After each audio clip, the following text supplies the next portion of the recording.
मध्य प्रदेश के ग्वालियर शहर के एक गांव में बिरजू नाम का एक कुम्हार रहता था। उसके घर के बाहर एक छोटा सा आंगन था जिसमें वह मटके बनाया करता था और फिर मटकों को बाजार में बेच दिया करता था। मटकों को बेचकर जो भी पैसे मिलते थे उससे बिरजू का घर चलता था। उसके घर में उसकी एक बूढ़ी माँ थी। दोनों माँ बेटे को जो भी रूखा सूखा मिलता उसी से अपना गुजारा कर लेते थे। बिरजू और उसकी बूढ़ी माँ को महादेव के ऊपर पूरा विश्वास था। वह दोनों शिव मंदिर जाते और शिव जी को जल चढ़ाया करते थे। कभी कभी बिरजू के मन में आता कि उसकी भक्ति में ऐसी क्या कमी रह गई है जिसके कारण उसे ऐसे दिन गुजारने पड़ रहे हैं, लेकिन उसकी माँ उसको समझाती थी और हमेशा यह कहती कि भोलेनाथ के ऊपर हमेशा विश्वास रखो, है जो भी करेंगे ठीक करेंगे। बिरजू रोज सुबह जल्दी उठ जाता। स्नान और पूजा पाठ करने के बाद वह अपने बनाए हुए मटकों को लेकर बाजार में बेचने के लिए चला जाता था। उसकी माँ को उसकी बहुत चिंता रहती थी। वह हमेशा उसको जाने से पहले यही बोलती थी, बेटा अंधेरा होने से पहले घर वापस लौट आना। एक दिन बिरजू मिट्टी के मटकों को सर के ऊपर रखकर बाजार जा रहा था। बिरजू रास्ते में जाते हुए सोच रहा था, मेरी माँ बूढ़ी हो गई है और मैं उन्हें 2 वक्त की रोटी के अलावा कुछ भी नहीं दे पाता हूँ। मुझे अपनी माँ के लिए कुछ ना कुछ तो करना चाहिए है, सोचता हुआ बिरजू थोड़ी देर में बाजार पहुँच गया। बाजार में पहुँचकर बिरजू ने मटके बेचने के लिए लोगों को आवाज़ लगाई। तभी उसके पास एक आदमी मटका खरीदने आया, लेकिन बिरजू के बताए हुए दाम पर वह मटका खरीदने के लिए तैयार नहीं हुआ। तब बिरजू ने सोचा, दोपहर का यह समय हो गया है और अभी तक एक भी मटका नहीं बिका, इसलिए मैं इसको सस्ते में दे देता हूँ। यह सोचकर बिरजू ने उसे सस्ते में मटका दे दिया। इसी तरह शाम तक सारे मटके बिक गए। उसके बाद बिरजू घर की तरफ चल दिया, लेकिन सारे मटके बिकने के बाद भी बिरजू बहुत उदास था, क्योंकि मटके बेचने के बाद जो दाम उसे मिले थे वह बहुत कम थे। उसे अपने मटके आधे दामों में ही बेचने पड़े थे। बिरजू यह सोचते हुए अभी जा ही रहा था कि तभी उसे दूर आंगन में खड़ी एक लड़की नजर आई। बिरजू को वह लड़की बहुत अच्छी लगी। वह लड़की को देखकर सोचने लगा, यह लड़की कितनी सुंदर और प्यारी है। अगर इससे मेरी शादी हो जाए और मेरे घर में आ जाए तो माँ को भी बहुत आराम रहेगा। माँ भी सारा दिन घर में अकेली रहती है, उनका भी दिल लगा रहेगा। यह सोचकर बिरजू उस लड़की के पास गया और उससे बोला, तुम्हारा नाम क्या है? लड़की ने कहा, आपको क्या करना मेरे नाम से? बिरजू ने कहा, मैं तुम्हारे पिताजी से मिलना चाहता हूँ। लड़की ने कहा, मेरे पिता अंदर बैठे हैं, आप अंदर जाकर मिल लो। बिरजू ने अंदर जाकर लड़की के पिता को अपने बारे में बताया और उनको कहा, मैं आपकी लड़की से शादी करना चाहता हूँ। लड़की के पिता ने पूछा, तुम काम क्या करते हो? बिरजू ने कहा, मैं मिट्टी के मटके बनाकर बाजार में बेचता हूँ। तब उसने पूछा, तुम कितना कमा लेते हो? बिरजू ने कहा, मोहन साहब ज़्यादा तो नहीं कमाता, लेकिन अपना घर चला लूँ इतना तो कमा लेता हूँ। लड़की के पिता ने कहा, तुम्हारी कमाई तो बहुत कम होगी, लेकिन फिर भी मैं तुम्हें एक मौका देता हूँ। जिस दिन तुम 10,000 रुपये कमाकर मुझे दोगे, मैं उस दिन अपनी बेटी का विवाह तुम्हारे साथ कर दूंगा, और अगर तुम मेरी यह शर्त पूरी नहीं कर सके तो दोबारा मेरे पास मत आना। लड़की के पिता की बात सुनकर बिरजू मायूस होकर वहां से चला गया, क्योंकि 10,000 जैसी बड़ी रकम उसने आज तक नहीं देखी थी। फिर वह लड़की के पिता को इतनी बड़ी रकम कैसे देता? बिरजू ने सोचा, मैं तो बड़ी मुश्किल से महीने में 1,000 रुपये तक कमाता हूँ। यह सोचता हुआ निराश मन से बिरजू घर पहुँच गया। घर पहुँचकर उसने माँ को पूरी बात बताई। तब उसकी माँ ने कहा, बेटा तुम चिंता मत करो, भोलेनाथ के ऊपर विश्वास रखो, अगर वह चाहेंगे तो वह लड़की तुम्हें ज़रूर मिलेगी। तुम बस मन लगाकर मेहनत से काम करो और सब कुछ भोलेनाथ के ऊपर छोड़ दो।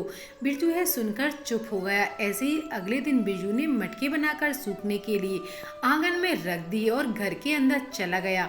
जब वह अंदर गया तो उसकी माँ ने कहा, बेटा मैं पास वाले गांव में तुम्हारी मौसी से मिलने जा रही हूँ। सुना है उनकी तबीयत खराब है, शाम तक मैं वापस आ जाऊंगी, तब तक तुम अपना ख्याल रखना। बिरजू को समझाकर उसकी माँ चली गई। बिरजू ने माँ के जाने के बाद खाना खाया। खाना खाने के बाद उसे नींद आ गई। तभी अचानक से जोरदार बारिश शुरू हो गई, जिससे बिरजू के बनाए हुए मटके गीले होकर खराब हो गए। जब बिरजू की नींद खुली तो उसने देखा कि उसके सारे मटके बारिश के कारण गीले हो गए थे। यह देखकर बिरजू बहुत उदास हो गया। वह उदास मन से महादेव को याद करके कहने लगा, भोलेनाथ हमारी क्या गलती है जो यह सब हमारे साथ ही होता है। तभी उसकी माँ वापस आ गई। बिरजू ने माँ से कहा, माँ अब मैं बाजार में मटके बेचने कैसे जाऊँ, क्योंकि यह सारे मटके तो गीले होकर खराब हो गए हैं। तब उसकी माँ ने कहा, बेटा चिंता मत कर, सब ठीक हो जाएगा। बिरजू बोला, भगवान भी गरीबों की ही परीक्षा लेते हैं, ना जाने उनकी क्या मर्जी है। ऐसे ही अगले दिन बिरजू फिर से मटके बनाता है और उन मटकों को सूख जाने के बाद उन्हें बाजार में बेचने के लिए चला जाता है। लेकिन बाजार में आज भी उसे उसके मुताबिक दाम नहीं मिलता है। लेकिन आज भी बिरजू के सारे मटके शाम तक बिक जाते हैं। उसे आज भी सही कीमत नहीं मिलती है।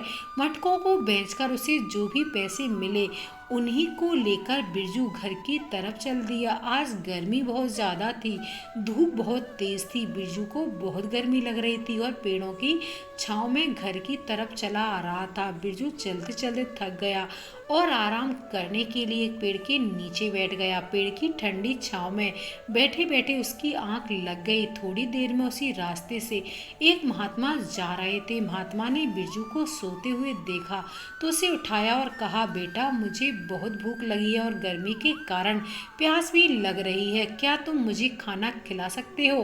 बिरजू ने महात्मा की तरफ देखा और बोला, महात्मा जी यहाँ तो मेरे पास कुछ नहीं है, आप मेरे साथ मेरे घर चलिए। है बोलकर बिरजू महात्मा को लेकर घर चला गया। बिरजू ने घर पहुंचकर माँ को महात्मा के लिए खाना बनाने के लिए कहा। बिरजू की माँ ने खाना बनाकर महात्मा के आगे रख दिया और हाथ जोड़कर उन्हें खाना खाने के लिए कहा। जब महात्मा ने खाना खा लिया तो बिरजू ने उनसे उनके बारे में पूछा। महात्मा ने बताया, मैं पास वाले गांव में जा रहा था। महात्मा ने खाने के लिए बिरजू को धन्यवाद किया और बोला, बेटा आज की दुनिया में कोई किसी अनजान को अपने घर में नहीं आने देता है, लेकिन तुम मुझे घर लेकर आए और मेरी बड़ी सेवा की, मैं इस बात से बहुत खुश हूँ।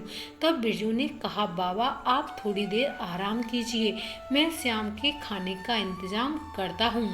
महात्मा ने कहा, बस बेटा मेरे लिए इतना ही बहुत है, मुझे जल्दी ही पास के गांव में पहुंचना है। बिरजू ने कहा, बाबा बाहर बहुत गर्मी है, अभी आपका बाहर जाना ठीक नहीं है। तब महात्मा ने कहा, बेटा जो आज तुमने मेरे ऊपर उपकार किया है, मैं उसके लिए तुम्हारी गरीबी दूर करने का उपाय बताता हूँ। महात्मा ने बिरजू से कहा, बेटा मैं तुम्हें एक मंत्र बताता हूँ, तुम उसका रोज सुबह शाम जाप किया करे, महादेव तुम्हारे ऊपर जल्दी ही कृपा करेंगे और तुम्हारी जो भी इच्छाएं वह महादेव जरूर पूरी करेंगे। है कहकर महात्मा ने बिरजू को श्री शिवाय नमस्तुभ्यम मंत्र का जाप करने के लिए कहा। महात्मा ने उससे कहा, इसके अलावा तुम मुझसे और कुछ भी मांग सकते हो। बिरजू ने कहा, बाबा बस आप मुझे अपना आशीर्वाद दे दीजिए, मुझे इसके अलावा और कुछ नहीं चाहिए। तब महात्मा ने कहा, बेटा मैं तुम्हारी परीक्षा ले रहा था और तुम इस परीक्षा में सफल हो गए, इसलिए मैंने तुम्हें जैसे कहा है वैसे ही आज से ही शिव मंत्र का जाप शुरू करो, बाकी सब महादेव के ऊपर छोड़ दो। यह कहकर महात्मा वहां से चले गए। बिरजू और उसकी माँ ने अब रोज शिव मंत्र का जाप करना शुरू कर दिया। इससे उनके अंदर काफी शांति आ गई। इस बात को कुछ दिन बीत गए। एक दिन बिरजू आंगन में बैठकर मटके बना रहा था। तभी उसकी माँ की नजर बिरजू के बनाए हुए मटकों पर गई। वह मटकों को देखकर चौंक गई, क्योंकि आज मटके बहुत चमक रहे थे। उसने बिरजू से कहा, बेटा आज मटके देखो कितने चमक रहे हैं, ऐसा लग रहा है जैसे मटकों पर हीरे लगे हैं। तब बिरजू की नज़र मटकों की तरफ गई। वह बोला, हाँ माँ, तुम ठीक कह रही हो, और आज मटकों की बनावट भी कितनी अच्छी लग रही है।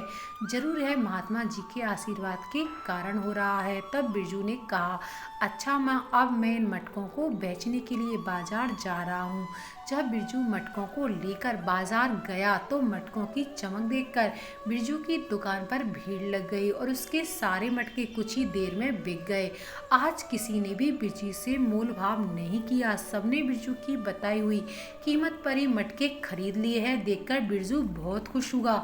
आज उसकी काफ़ी अच्छी कमाई हो गई। सारे मटके बिक जाने के बाद वह घर चला गया। घर पहुंचकर बिरजू ने खुशी खुशी माँ को सारी बात बताई। तब उसकी माँ ने कहा, बेटा, आज तुम्हारे मटके ही नहीं बिके, बल्कि आज जब मैं आंगन साफ कर रही थी और मटके बनाने के लिए मिट्टी खोद रही थी, तब मुझे मिट्टी खोदने के बाद उसके अंदर से सोने के सिक्कों से भरा हुआ एक मटका मिला। बिरजू सोने के सिक्कों को देखकर हैरान रह गया।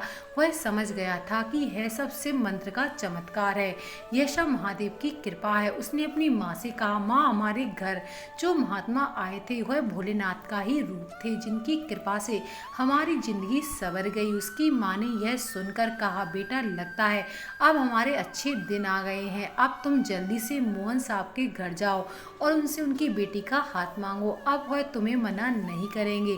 बिरजू अपने साथ कुछ सोने के सिक्के लेकर उनके घर गया और उनके पास जाकर सोने के सिक्के उनके आगे रख दिए। मोहन साहब यह देखकर बहुत खुश हुए। यह सब बिरजू ने मोहन साहब को सोने के सिक्के रखने के लिए दिए तो वह सोने के सिक्के लेने से मना कर दिया और कहते हैं, बेटा, मैं तो यही चाहता था कि मेरी बेटी को अच्छा घर और अच्छा वर मिले, और अब मुझे लगता है तुमसे अच्छा वर मेरी बेटी के लिए कोई और नहीं है। इस तरह बिरजू की शादी मोहन साहब की बेटी के साथ हो गई और खुशी खुशी अपना जीवन गुजारने लगे। अब शादी के बाद बिरजू और उसकी पत्नी रोज से मंत्र का पाठ जरूर करते थे और महादेव का नाम जपते थे। इस तरह बिरजू की जिंदगी खुशहाल हो गई। उसके बाद बिरजू ने महात्मा जी को ढूंढने की बहुत कोशिश की। आसपास के गांव में भी पता किया, लेकिन वह नहीं मिले। बिरजू समझ गया कि महादेव खुद ही महात्मा का रूप लेकर आए थे और उसके ऊपर कृपा करके वापस चले गए। यदि आपको यह कहानी अच्छी लगी हो तो प्लीज़ वीडियो को एक लाइक ज़रूर करें, चैनल को सब्सक्राइब करें। कमेंट बॉक्स में जय माता लक्ष्मी या आप जय महादेव भी लिख सकते हो। महादेव की कृपा आप सभी पर हमेशा बनी रहे। वीडियो के अंत तक बने रहने के लिए आप सभी भक्तों का बहुत बहुत धन्यवाद।